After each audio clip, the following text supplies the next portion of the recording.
جنگ، زن و زنی، شب و شب، نیزه و خرخشه این همه چیز نیست که ما از بازی منتخب‌های آرژانتین و برزیل انتظاریم.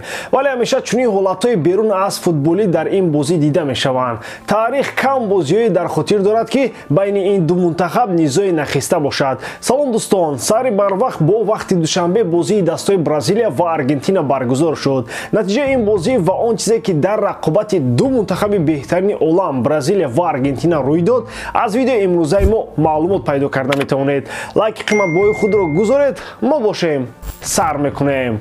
دوستان، тамошои бозиҳои футбол ва ҳамчун дигар намуди варзиширо бо сарпарасти видеои мо ширкати 1x бозам ҷолибтар гардонед. дар он ҷо регистратсияи осон, пур кардани маблағ аз тамоми гӯшаву канори дунё, вале аз ҳам муҳим, бонус то ҳаҷми $100 дар аввалин пардохт бо промокоди AMG 0777 ссилкаи бозӣ дар комментарияи ин видео.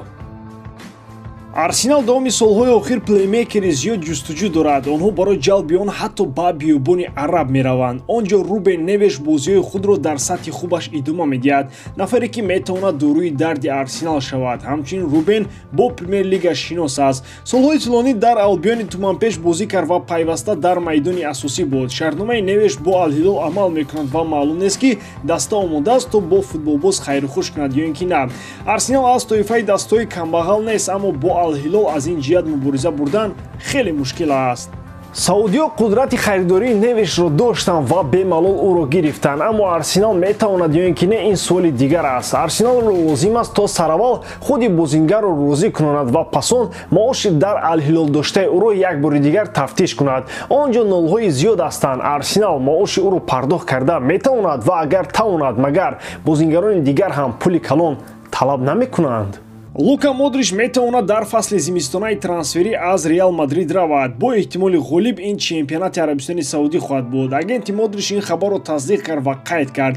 Агар аз тарафи Саудиё пешниҳоде шавад ки талаботҳои моро қонеъ гардонад, пас рафтани Модрич ба чемпионати ин кишвар ба ҳақиқат наздик аст.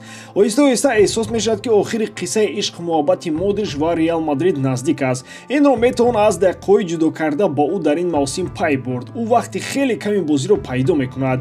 аммо айни замон дар ҳамин шабу рӯз ҳамаи чиз тағйир ёфтааст. гап сари он меравад ки Тчуамени Камавинга осеб гирифтанд ва барои Модрич боз имконияти хуб пайдо шуд. аллакай Анчелоти ҳам ишора кард ки ӯ боз ба Модрич ва Крос таваҷҷӯҳ хоҳад кард, чун ҷавонон лат хӯрданд. Модрич метавонад тобистонро мунтазир нашуда зимистон аллакай тарки пойтахти Испания кунад. пас аз он ки Камавинга ва Тчуамени соқу саломат мешаванд, вақти ҷудо карда ба Модрич боз кам мешавад. ин албатта сину сол аст. шояд фурсати он ҳам фаро расида бошад ки Модрич ҳам барои пули калон кор кардан равад. ӯ аллакай легендаи Реал ва дар маҷмӯъ футбол аст. моҳи феврал бозии рафиқонаи дастаҳои Ал-Наср Роналдо ва Интер Майами Лео Месси баргузор мешавад. чанд муддат мешавад ки ин хабар қариб дар ҳамаи расонаҳои машҳуртарини варзиши рақами 1 буд.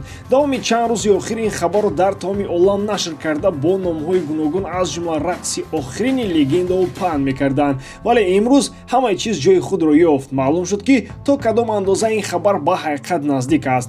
дастаи Интер Майами дар ин бора изҳороти расмӣ дод ки дар он чунин навишта шудааст.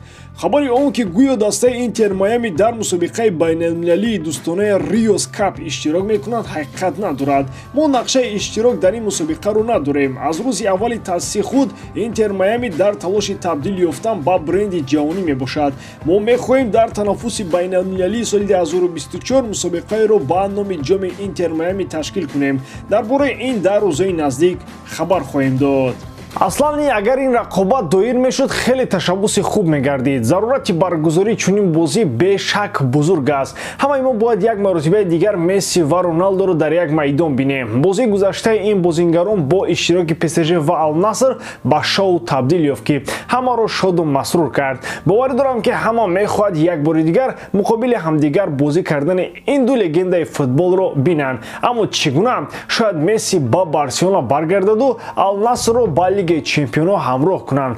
варианти дигарро ман намебинам. шумо чӣ фикр доред дӯстон? бо кадом роҳ бозии ин ду футболбози беҳтарини оламро ташкил кардан мумкин аст? андешаҳои шуморо дар комментария интизор ҳастам. бозии Бразилия ва Аргентина аз вақти муқарраршуда дертар оғоз шуд. Сабаб ин ҷангу занозании мухлисон дар нишастгоҳҳо буд. Мухлисони Бразилия ва Аргентина ки ҳар яке аз онҳо шоҳи футболро аз кишвари худ мешуморад, пеш аз оғози рақобат шапошабро оғоз карданд ва ин низоъ ҳатто футболбозони аргентинӣ ҳамроҳ шуданд. Дарвозабони аргентиниҳо Эмилиано Мартинес ҳатто кӯшиши зарба задани мухлиси Бразилияро карда чанд маротиба аз ҷои худ ба тарафи ӯ парид. Месси ҳамаро гирифта аз бозӣ даст кашид. Дар ин муддат хабар дода шуд ки гӯё Месси гуфта бошад мо ба бозӣ ворид намешавем. Аммо тақрибан пас аз ним соат Месси ва ҳамдастагони ӯро розӣ карданд ки бозиро оғоз кунанд.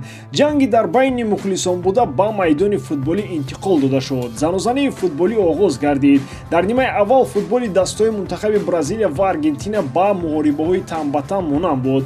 16 қоидавайронкунии 3 корти зар ин танҳо дар нимаи аввал буд.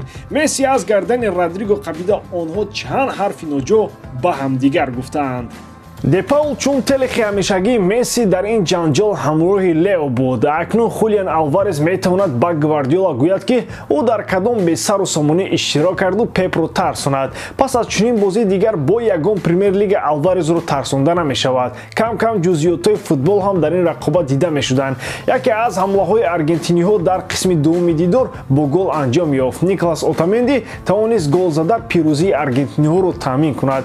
Ин ғалаба бо назардошти он ки дар сафар ба даст омад барои аргентиниҳо муҳимияти хосаро касб намуд. ба ҳамин тамом бори дорам ки эҷодкории ман ба шумо писанд меояд. лайк, комментария ва дар канал обуна шуданро аз ёд набароред. бо шумо мисли ҳар вақта Муҳаммад Гейров. хай бародарон, дар паноҳи Аллоҳ.